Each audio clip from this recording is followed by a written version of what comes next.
اگر کبوتری مر جائے نا تو کبوتر پھر بھی اپنے بچوں کو پالتا ہے, اور وہ شادی نہیں کرتا, کسی کبوتری کو قریب نہیں آنے دیتا, وہ نہیں کرتا, وہ پالتا ہے کہ جب تک بڑے ہو کے نکلنے جاتے.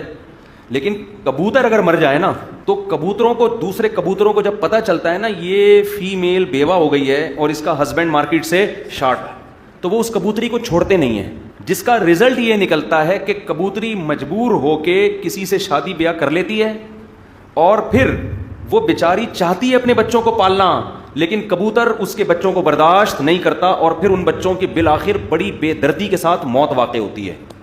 یہ منظر ہم نے دیکھا ہے.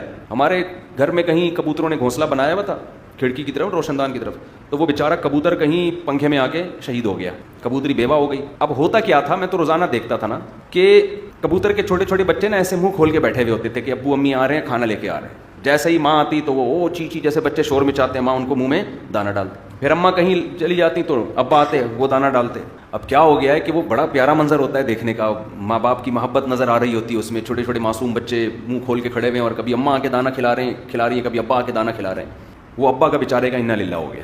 اب میں نے وہ منظر دیکھا نا, ایسا منظر کہ آدمی کی آنکھوں سے آنسو نکل آئے. اب وہ بیچارے چوزے جو ہے نا وہ منہ کھول کے کھڑے ہوئے ہیں کہ اماں آئیں گی ہمیں کھانا کھلائیں گی, اور ابا آئیں گے ہمیں کھانا, لیکن وہ جو کمبخت ستیلا باپ تھا وہ بجائے کھانا کھلانے کے ان کو مار رہا ہے ان کو. تو وہ ایک عجیب منظر نا, کیونکہ مسلسل تو ان کی خدمت ہو رہی ہے, وہ بچے بھی حیران ہیں ابھی ہمارے ساتھ ہو کیا رہا ہے.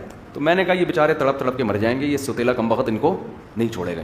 اور مجھے غصہ اس بیوہ پہ بھی آ رہا تھا کہ تو تھوڑا شادی لیٹ کر لیتی, یا کوئی شریف کبوتر تلاش کر لیتی جو تیرے بچوں کو بھی پال لیتا. وہ تو جانور ہے نا, انسانوں کو اس پہ قیاس نہیں کیا جا سکتا. تو کوئی شریف بندہ تلاش کر لیتی, نہیں تو تھوڑا ٹھہر جاتی ہے. لیکن شاید ہو سکتا ہے وہ مجبور ہو, باہر کبوتر چھوڑتے ہی نہ ہوں اس کو, تو وہ میرا جسم میری مرضی والی سوچ ہوگی اس کی.